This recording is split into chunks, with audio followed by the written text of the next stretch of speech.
The dust of the frontier town settled on everything, a fine ochre powder that clung to her dark travelling dress and coated the back of her throat.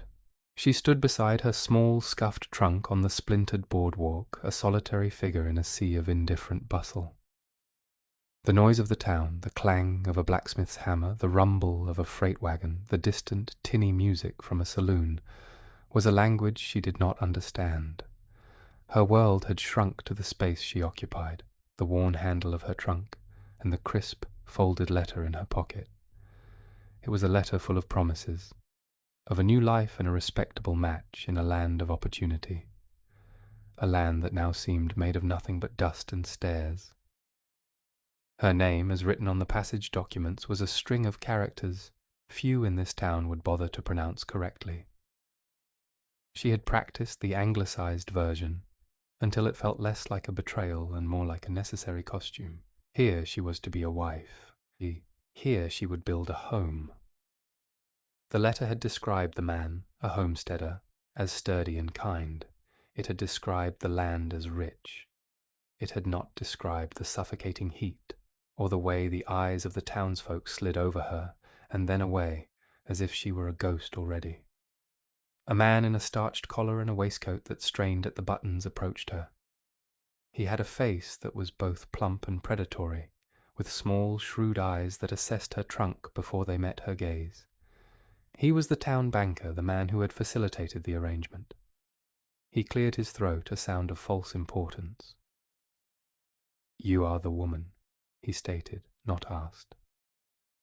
He held a telegram in his hand, a flimsy yellow sheet that seemed to radiate bad news. "There has been an unfortunate development."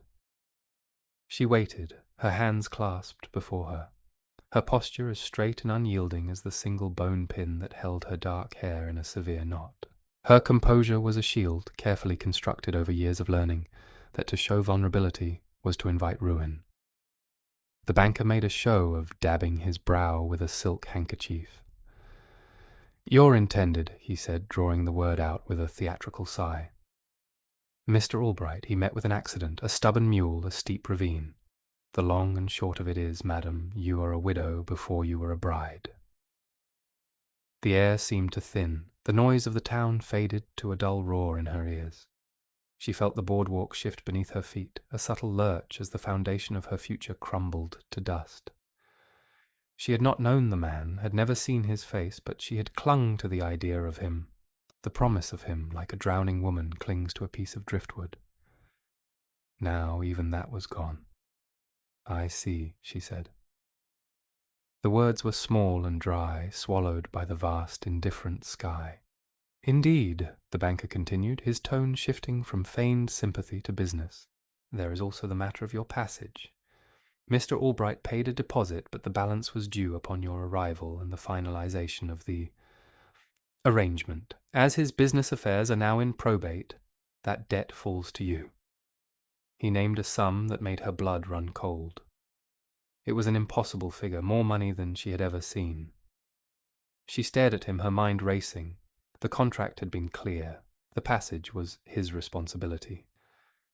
But she was a stranger here, a woman of foreign birth with no one to speak for her.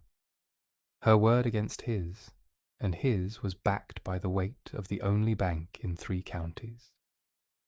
She was trapped. Her isolation was no longer just a feeling, it was a cage, and this man held the key.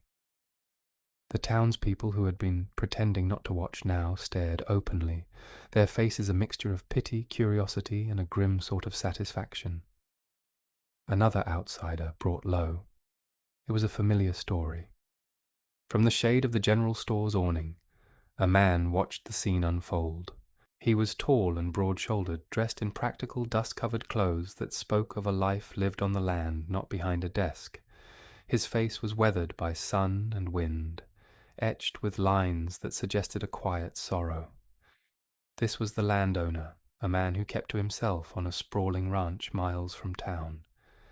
He came in for supplies twice a month, conducted his business with few words, and then retreated back to the solitude he had cultivated since his wife had passed 5 years before.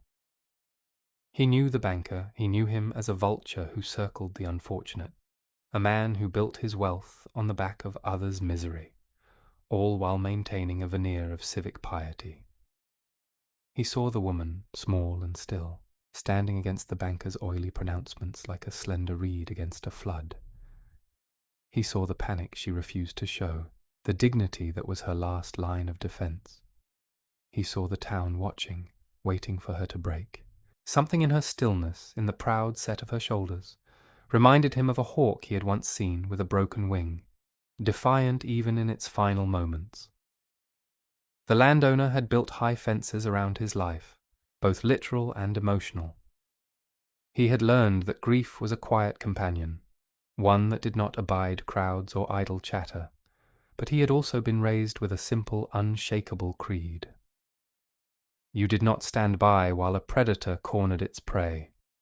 His father had taught him that justice was not always found in a courtroom. Sometimes it was a choice a man made, right here, in the dust of the street. He pushed himself off the post he had been leaning against, the simple movement drawing a few eyes. The jingle of his spurs was a quiet, metallic sound against the backdrop of the banker's voice. He crossed the street, his long strides eating up the distance. He did not hurry, his pace was as deliberate as his thoughts. He stopped beside the woman, not looking at her at first, but directing his gaze at the banker. The banker's flow of threats and false legalities faltered. He had not expected this. The landowner was one of his largest clients, a man whose respect was valuable and whose displeasure was costly. "Having some trouble, are we?" the landowner asked.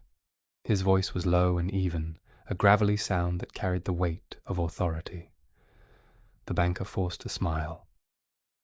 "Just settling a business matter, a sad affair. This poor woman has found herself in a difficult position." The landowner's gaze finally shifted to her. He saw her face up close for the first time. He saw the intelligence in her dark eyes, the fine lines of exhaustion around them, and the iron will that kept her features composed. He saw a person, not a problem. He turned back to the banker. "I might have a solution," he said. He did not offer charity. Charity was a transaction of power, and he could see this woman would not accept it. He offered something else. "I need a housekeeper, and someone who can make sense of my ledgers.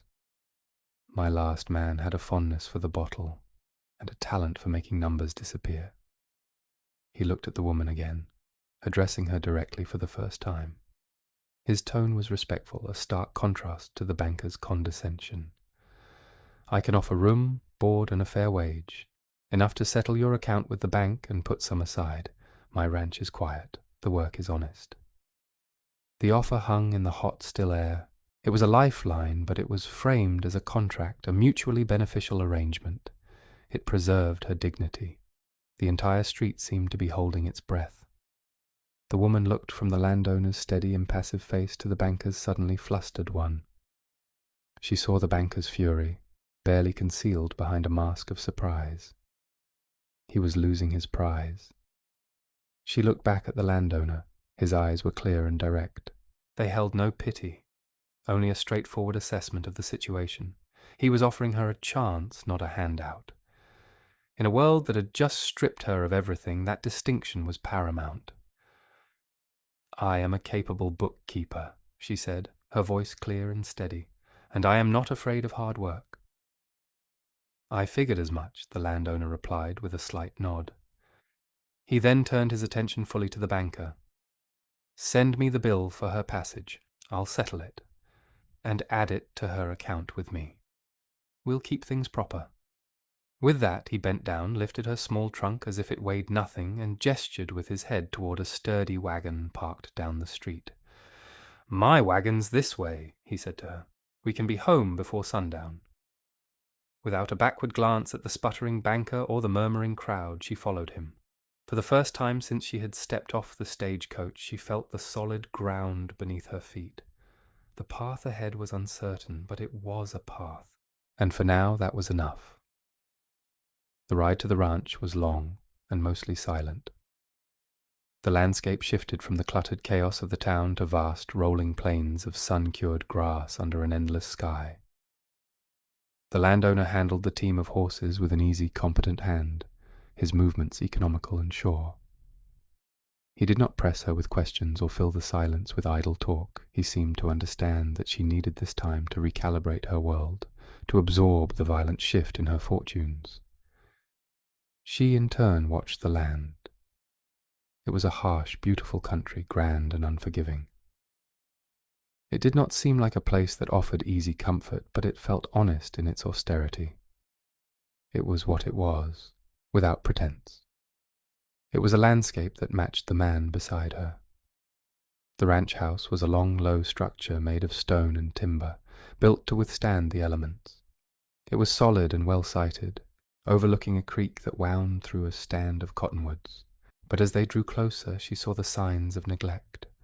The porch sagged slightly on one end, paint was peeling from the window frames, and the garden beds near the house were choked with weeds. The heart of the place felt dormant, as if it were holding its breath.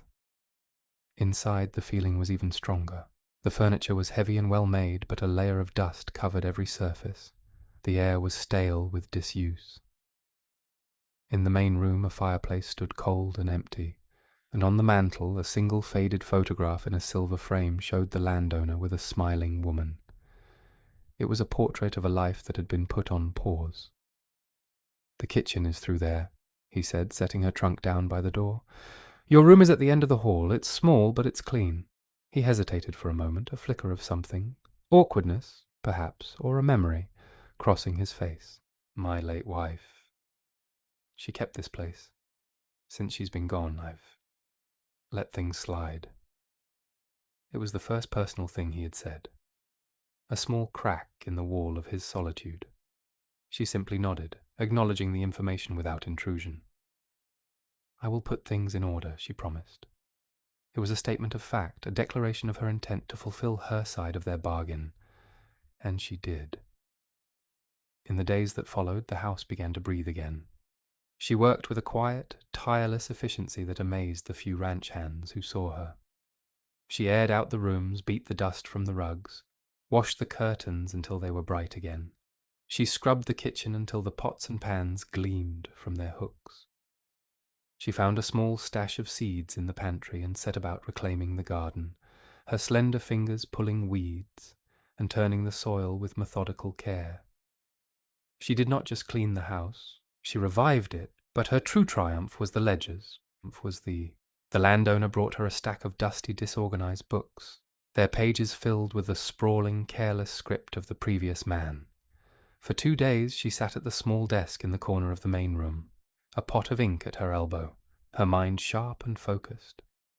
She worked late into the night, the soft scratch of her pen the only sound in the quiet house. On the 3rd evening she found it. It was not a single grand act of theft, but 1,000 tiny cuts, a pattern of small overcharges from the banker's store. An interest rate on a loan for seed that had been calculated just a fraction of a point too high, a freight charge that was double counted. Each instance was small enough to be dismissed as a clerical error, but taken together, over years they amounted to a significant sum. It was a slow, patient bleeding of his resources, orchestrated by the man in the starched collar. She laid out her work on the big dining table, creating a new clean set of books that showed the ranch's true financial state, and a separate sheet that detailed the discrepancies. When the landowner came in from the fields, smelling of horses and earth, she was waiting for him. "I have finished the preliminary accounting," she said, her voice calm and professional. "There are some things you need to see." He stood over the table, his large frame casting a shadow across her neat columns of figures. He was silent for a long time as he reviewed her work, his brow furrowed in concentration. He picked up the sheet, detailing the banker's creative accounting, his jaw tightening as he read. He traced a line of her figures with a calloused finger, a finger that knew the feel of rope and leather, not ink and paper. When he finally looked up, his eyes met hers across the table. In their depths, she saw not just anger at the banker's betrayal, but a profound, quiet respect for her. He had hired a housekeeper. He had discovered he had an ally. He had expected her to bring order to his house. He had not expected her to bring clarity to his entire operation. "You have a good head for numbers," he said. It was high praise coming from him. "My father was a merchant," she replied simply. "He taught me that numbers do not lie." "No," the landowner said, his gaze still fixed on her. "They don't." That night marked a subtle shift in their arrangement. He began to talk to her about the ranch, not just as an employer to an employee, but as a partner. He would ask her opinion on the price of cattle or the wisdom of buying a new bull. She, in turn, would listen intently, her sharp mind absorbing the rhythms of a world she had never known. Their conversations were still sparse, centered around the practicalities of their shared existence, but a current of mutual reliance began to flow between them. The silence that fell between their words was no longer empty, it was comfortable, filled with an unspoken understanding.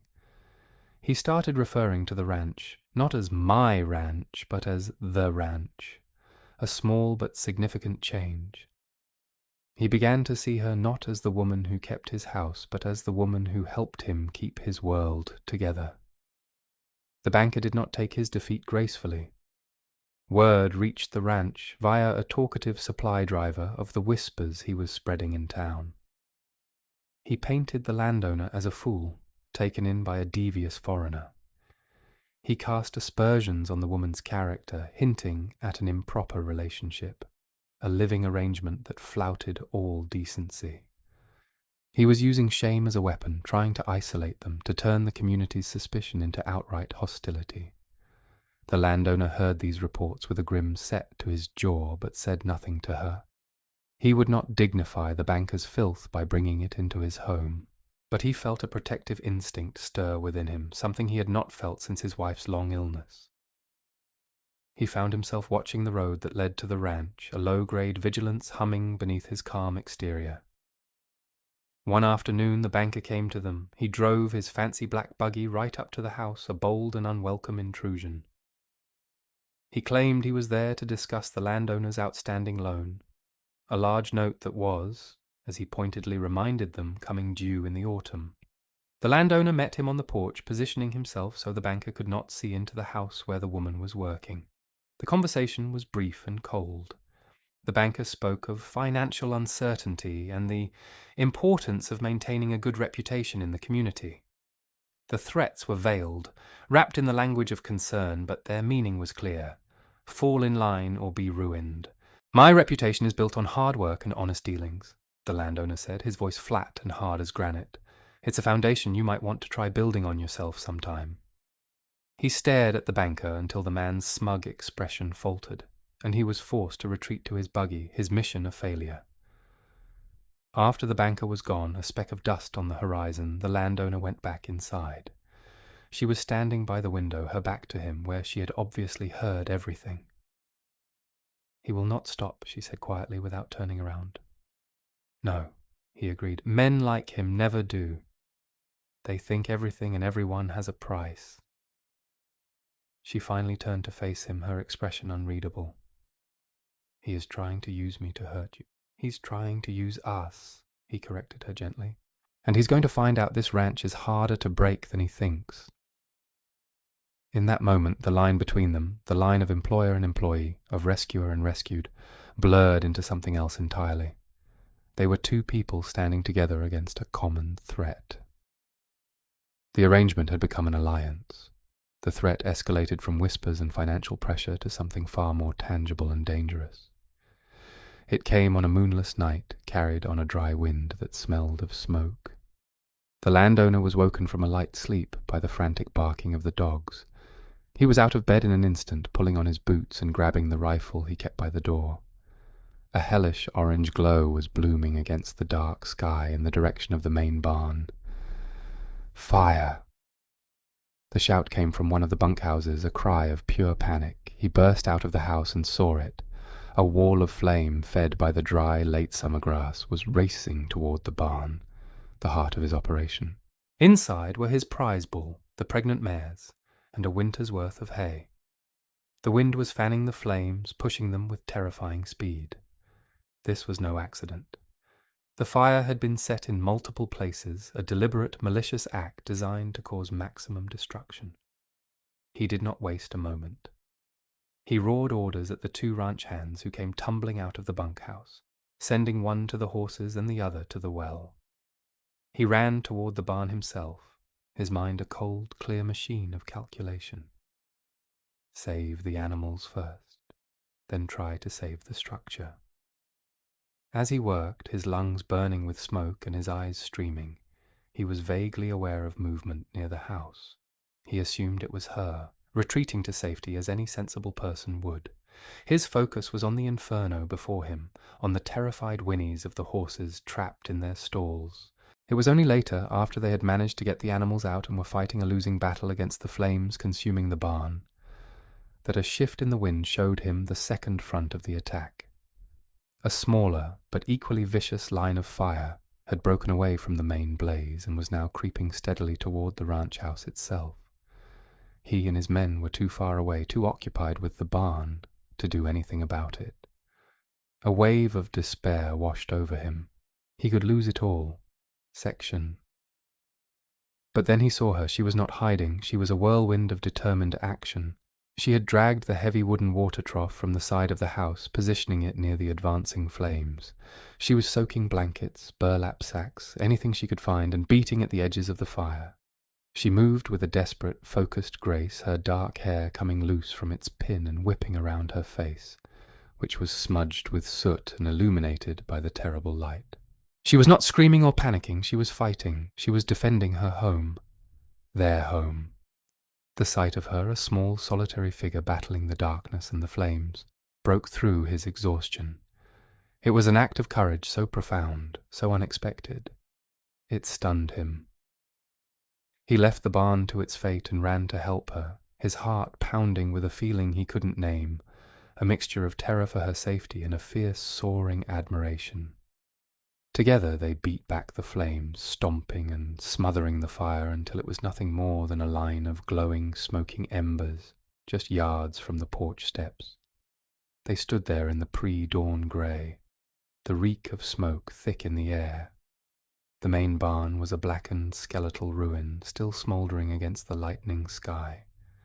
The house, however, was safe. They were safe. They were both covered in soot, exhausted to the bone, their clothes scorched and torn. He reached out, his movements stiff from exertion, and gently brushed a black smudge from her cheek with his thumb. It was the first time he had touched her with such deliberate tenderness. His hand lingered on her arm, checking for burns. "Are you all right?" he asked, his voice hoarse. She nodded, her eyes wide and fixed on his. In the smoky twilight, the barriers between them seemed to have burned away with the barn. All that was left was a raw, undeniable connection. "I almost lost this place once before," he confessed, his voice dropping to a near whisper. "After my wife died, I just didn't have the fight in me. I didn't care if it all turned to dust." He looked from the ruins of the barn to her face. "Tonight, seeing you fight for this place, I knew I couldn't lose it. We couldn't lose it." A tear she did not know she had been holding back traced a clean path through the soot on her cheek. She thought of her own past, the losses she had endured, the constant need to be resilient, because there was no other choice. "I have never had a place worth fighting for," she said, her voice trembling slightly. "Until now." He held her gaze, and in that moment of shared vulnerability, in the smoky aftermath of destruction, the foundation of something new and far stronger than the old barn was laid. It was a bond forged in fire and sealed with the quiet admission of past griefs and present fears. They had faced the worst together and had not broken. The days following the fire were a blur of hard work.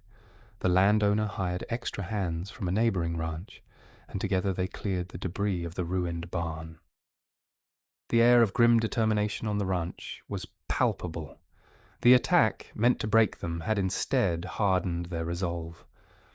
The woman worked alongside the men, organizing supplies, cooking enormous meals, and tending to the burns and scrapes with a calm efficiency. She was no longer an outsider among the ranch hands. She was one of them, her bravery on the night of the fire already the stuff of quiet legend. The landowner knew with a certainty that settled deep in his bones who was responsible. He also knew that proving it would be next to impossible. The arsonist would be long gone and the banker would be safely insulated behind a wall of plausible deniability. But the ledgers she had so carefully prepared were another matter. That was hard evidence, that was a weapon they could use. A week after the fire they rode into town together. They did not go to the sheriff. The lawman was a decent man, but he was cautious, and this was a case that would come down to one man's word against another's. Instead, they went directly to the source of the poison. They went to the bank. They walked in together, the landowner's tall frame filling the doorway, the woman a step behind him, her presence a quiet statement of unity. The bank was busy, filled with ranchers and merchants conducting their business. All conversation stopped as they entered. The whole town knew about the fire, and the whispers had been flying. The banker was at his desk in the back, visible through the ornate railing that separated him from the common folk. He saw them, and his face paled, but he quickly composed himself, plastering on his familiar unctuous smile. He rose and came to meet them, feigning concern. "My dear man," he said to the landowner, his voice loud enough for the whole room to hear. "A terrible tragedy at your ranch, simply terrible. If there is anything the bank can do to help you rebuild, you must only ask." The landowner did not return the smile. He walked to the center of the lobby and stopped. He waited until he had the attention of every person in the room. Then he spoke, his voice not loud but carrying to every corner. "I'm not here for a loan," he said. "I'm here to settle an account." He looked directly at the banker, his eyes like chips of ice. "For years you have been systematically overcharging me. You have been falsifying interest calculations and padding freight bills. You have been stealing from me, a little piece at a time, hoping I wouldn't notice." From a satchel she was carrying, the woman produced the new ledger.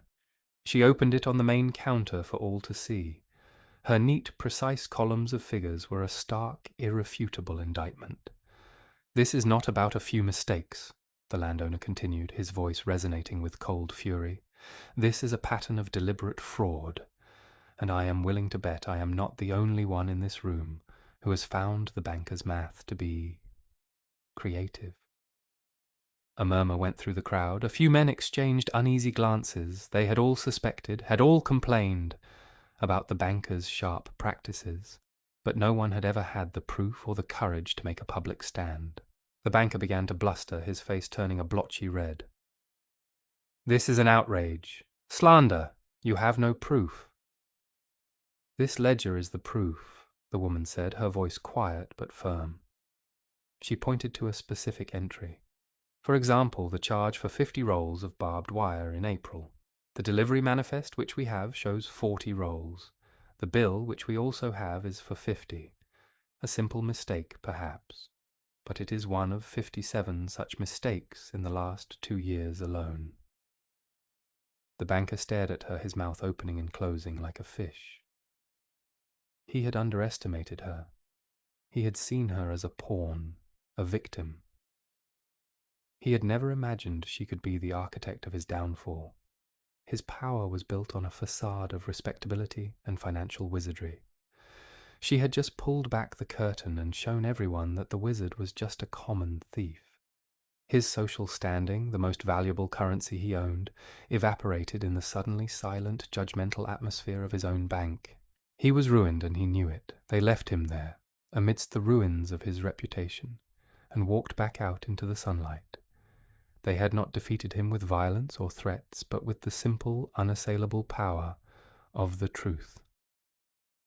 The ride back to the ranch was quiet, but it was a different kind of quiet. The tension that had been a constant companion for weeks was gone, replaced by a sense of profound peace. They had faced the threat together and had won. That evening they sat on the porch. watching the sun set behind the distant hills, painting the sky in shades of bruised purple and soft gold.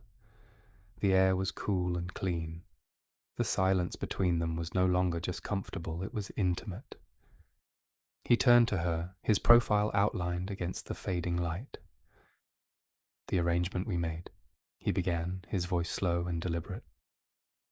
"The one for you to be my housekeeper and bookkeeper. I consider that arrangement to be over." Her heart gave a painful lurch. She looked down at her hands folded in her lap. She had thought. She had hoped. "I see," she whispered. "I will pack my things." "No," he said, and his voice was so gentle it made her look up. He had moved closer, and his expression was one of deep, earnest sincerity. "I want you to stay. I want to make a different arrangement." He took one of her hands in his. His was large and calloused, hers small and fine-boned. The contrast was stark, yet they fit together perfectly. "I want you to stay here with me," he said. "Not as my bookkeeper, not as my housekeeper, but as my wife, as my partner, in all of it." Tears welled in her eyes, blurring the sight of his earnest face. All her life she had been a duty, a bargain, a piece to be moved on a board controlled by others. She had been sent, sold, abandoned. She had never been chosen. "Nobody has ever chosen me before," she said, the words a raw confession, a lifetime of hurt laid bare in a single sentence. "I was always part of an arrangement, a convenience." He smiled then, a slow, genuine smile that transformed his weathered face, erasing the lines of sorrow and leaving only warmth. He squeezed her hand. "Then I'll be the first one who does," he said. "I am choosing you, not for what you can do, but for who you are. Will you choose me?" And in the quiet of the evening, with the first stars beginning to appear in the vast sky, she gave him her answer. It was not a word, but a simple, trusting nod, a gesture that promised a shared future, a partnership not of convenience, but of the deepest mutual respect, and a love that had grown, quiet and strong, in the most unlikely of soils. A year passed. Spring returned to the ranch, bringing with it a tide of green that washed over the rolling hills.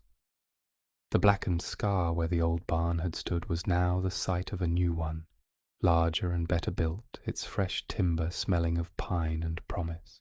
In the pasture beside it, a long-legged foal stayed close to its mother's side, a symbol of the renewed life that had taken root everywhere on the ranch. The woman, now the landowner's wife, stood on the porch looking out at the world she had helped to build. Her garden, once a patch of weeds, was now a riot of colour and life, providing vegetables for their table and flowers to brighten the rooms of the house. The house itself felt truly alive, a place of warmth and comfort, no longer a monument to a past sorrow, but a home filled with the quiet hum of a shared present. The town's opinion, like the seasons, had turned. The banker had sold his holdings at a loss and moved away under a cloud of disgrace. The story of the fire and the ledgers had cemented the landowner's reputation for unshakable integrity, and his wife was now spoken of with a respect that bordered on awe. They saw her not as a foreigner or an outsider, but as the mistress of the ranch, a woman of substance and quiet strength. When she rode into town beside her husband, people tipped their hats. The merchants vied for her business. She had found her place not by conforming, but by proving her worth on her own terms. The landowner came up behind her on the porch, wrapping his arms around her waist and resting his chin on her shoulder. He had changed too. The solitude that had clung to him like a shroud was gone, replaced by a deep and settled contentment. The high fences around his heart had come down. He smiled more, and the sound of his quiet laughter could sometimes be heard echoing from the new barn. "The ledgers are balanced," she said softly, leaning back against his solid strength. It was their running joke, her way of saying that all was right with the world. "They always are now," he replied, his voice a low rumble against her ear. He followed her gaze out to the thriving land, the healthy cattle, the sturdy fences. Everything he was looking at was a testament to their partnership. He had offered her a refuge, and in return she had given him back his life. They stood there for a long time, watching the evening light soften the edges of the world. They didn't need many words. Their shared silence was the most eloquent language they knew. It spoke of trials endured, of peace hard won, and of a future that stretched before them, as open and full of promise as the vast clear sky above their home. It was the quiet, contented image of a life that had not been given, but earned.